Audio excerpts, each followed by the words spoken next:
আসসালামু আলাইকুম। সম্মানিত সকল ভাই বন্ধুরা, আশা করি সকলে অনেক ভালো আছেন। যারা বিভিন্ন দেশ থেকে বা যারা বাংলাদেশ থেকে আজকে এই ভিডিওটি দেখছেন, একটু মনোযোগ দিয়ে দেখবেন। বিশেষ করে যারা নতুন করে প্রবাসের মাটিতে বা বিদেশে আসতে যাচ্ছেন, তারা এই ভিডিওটা শুরু থেকে শেষ পর্যন্ত দেখবেন। যদিও ভিডিওটা একটু বড় হয়, একটু মনোযোগ দিয়ে দেখবেন। আর যারা আমার সাবস্ক্রাইবার আছেন বা যারা আমার ফলোয়ার আছেন, আপনারা একটু কথাগুলো মনোযোগ দিয়ে শুনবেন। আমার কথা ঠিক আছে কিনা সেটাও আপনার কমেন্টে একটু জানিয়ে দিবেন।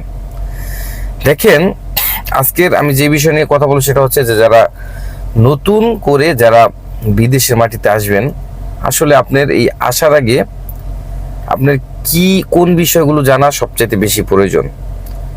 ঠিক আছে, সর্বপ্রথম আমি বলবো, যদি যারা প্রবাসের মাটিতে বা বিদেশে আসতে চায়, বিশেষ করে এই মধ্যপ্রাচ্যের দেশের মধ্যে হচ্ছে যেমন বাহরাইন, সৌদি আরব, কুয়েত, কাতার, ওমান, দুবাই, এই সমস্ত দেশে যদি আপনি আসেন, সর্বপ্রথম আপনি চেষ্টা করবেন যে আপনি একটা কাজের উপর দক্ষ হয়ে আসার। আপনি যে কোনো একটা ট্রেনিং সেন্টার থেকে আপনি ওয়েল্ডিং এর কাজ শিখতে পারেন, ইলেকট্রিক্যালের কাজ শিখতে পারেন, মেকানিক্যালের কাজ শিখতে পারেন। এই বিষয়গুলো আপনি শিখে তারপরে আসবেন। তাহলে কি হবে যে আপনি এখানে এসে আপনি অল্পতেই আপনি একজন ভালো কারিগর হতে পারবেন। দেখেন, একজন কারিগরের যেই বেতন বা যেই রেট, সেটা কিন্তু একজন হেল্পারে হয় না। আর আপনি যদি ভাবেন যে বিদেশের মাটিতে এসে আপনি কাজ শিখবেন এবং শেখার পর আপনি বড় একজন মানে কি বলে ভালো কারিগর হবেন, আসলে এটা হয় কিন্তু অনেক টাইম লাগে। আর এখন বর্তমান সময় হচ্ছে কম্পিটিশন। আপনি যদি বাংলাদেশ থেকে কাজ শিখে আসেন, দক্ষ হয়ে আসেন, তাহলে সেটা কিন্তু অনেক ভালো। যারা প্রবাসী আছেন, আপনারা কিন্তু জানেন যে একজন লেবার এবং একজন কারিগরের মানে বেতন কতটা ফারাক হয়, বা তাদের রেট প্রতি ঘন্টা প্রতি কত টাকা ফারাক হয়।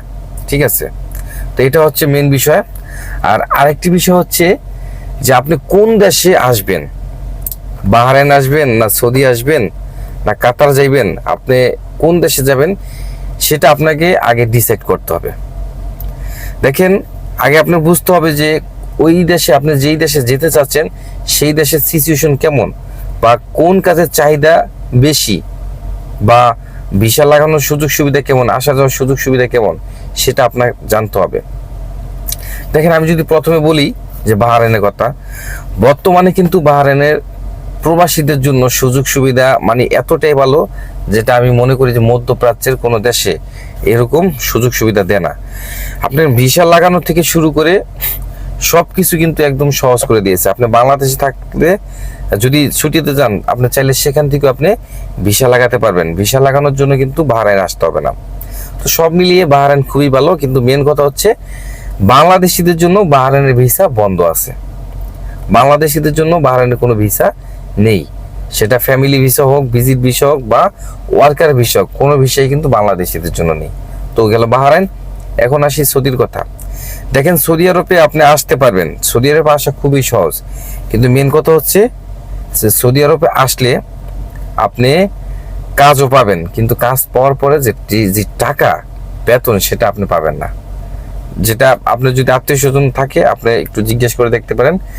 এইখানে যদি আপনি সবকিছু বুঝে শুনে যেতে পারেন, যদি ভালো কোম্পানি হয় তাহলে টাকা ঠিকঠাক মতন দেয়, তা না হলে বেশিরভাগ সাব কন্ট্রাক্টর যারা আছে তারা টাকা মেরে দেয়। ঠিক আছে, আর আরেকটি বিষয় হচ্ছে ভিসা লাগানোর জটিলতা।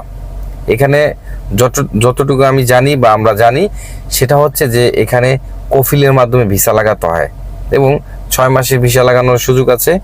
তো ভিসাটা অনেক ব্যয়বহুল, এবং দেখা যায় যে আপনার 1 বছরের ভিসা লাগানোর কথা বলে যে টাকা নিবে 1 বছরে, সেখানে আপনার 6 মাসের টাকা তারা মেরে দিবে আর 6 মাসের ভিসা আপনাকে লাগিয়ে দিবে।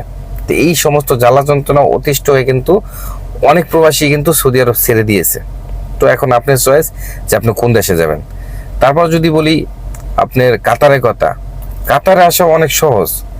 কাতারে ভিসার খরচ অনেক কম। আপনি কাতারে যদি আসেন, সেই ক্ষেত্রে আপনার ভিসা লাগান সেম বাহরাইনের চেয়ে তো কম খরচ, চলাফেরার সুযোগ সুবিধা অনেক, এবং এখান থেকে ইউরোপে যাওয়ার চান্সও অনেক বেশি। কিন্তু মেন সমস্যা হচ্ছে ভাই, কাতারে কোনো কাজই নেই। আপনি যদি নতুন যান, সেক্ষেত্রে আপনার কাতারে যদি আপনি যান, আপনার বাড়ি থেকে টাকা এনে বসে বসে আপনার খেতে হবে, কিন্তু কাতারে আপনি কাজ খুব কম পাইবেন। ঠিক আছে। আর আপনি যদি একজন অন্য মিডল ইস্টের কোনো দেশে থাকেন, মধ্যপ্রাচ্যের অন্যান্য দেশে, সৌদি আরব বা বিভিন্ন দেশ থেকে যদি কাতার যান, তাহলে দেখা যায় যে আপনার এক্সপিরিয়েন্স থাকার কারণে হয়তো বা আপনি ওইখানে কাজ করতে পারেন, কিন্তু নতুন লোকের কাতারে কোনো ভাত নেই। তারপর যদি বলি দুবাইয়ের কথা, দুবাই ঠিক আছে, মোটামুটি সবকিছু মিলিয়ে, হ্যাঁ কাজও আছে, ভিসা লাগানোর সুবিধাও আছে, মোটামুটি চলে। আর ওমানে কিন্তু এখন বর্তমানে আবারও কৃষি ভিসা দিচ্ছে। তো ওমানে হচ্ছে যে আসলে কাজের যে রেট, সেই রেটটা কম, ভিসা লাগানোর সুযোগ সুবিধা ভালো, বিভিন্ন দেশে এখান থেকে সফর করা যায়, মানে সুযোগ সুবিধা আছে।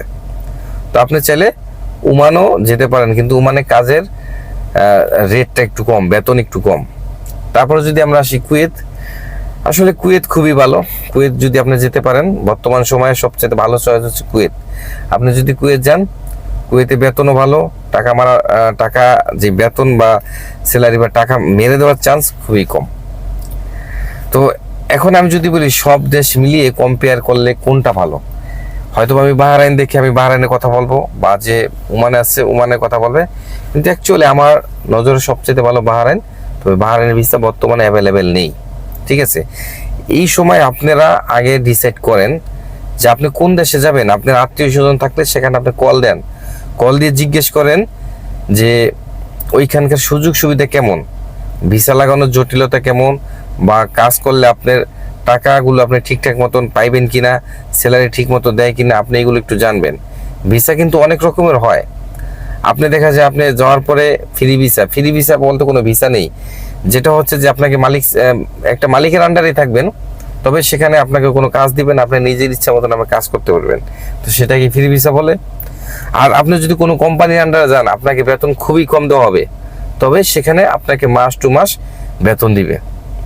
তো এই বিষয়গুলো আপনারা জেনে তারপর যাবেন। দালালের যে মিষ্টি কথা, সুন্দর কথায় পড়ে আপনারা কখনো বিদেশে যাওয়ার জন্য পাগল হবেন না। আশা করি যে আমার কথাগুলো আপনারা বুঝতে পেরেছেন। ভালো থাকবেন, সুস্থ থাকবেন। আল্লাহ হাফেজ।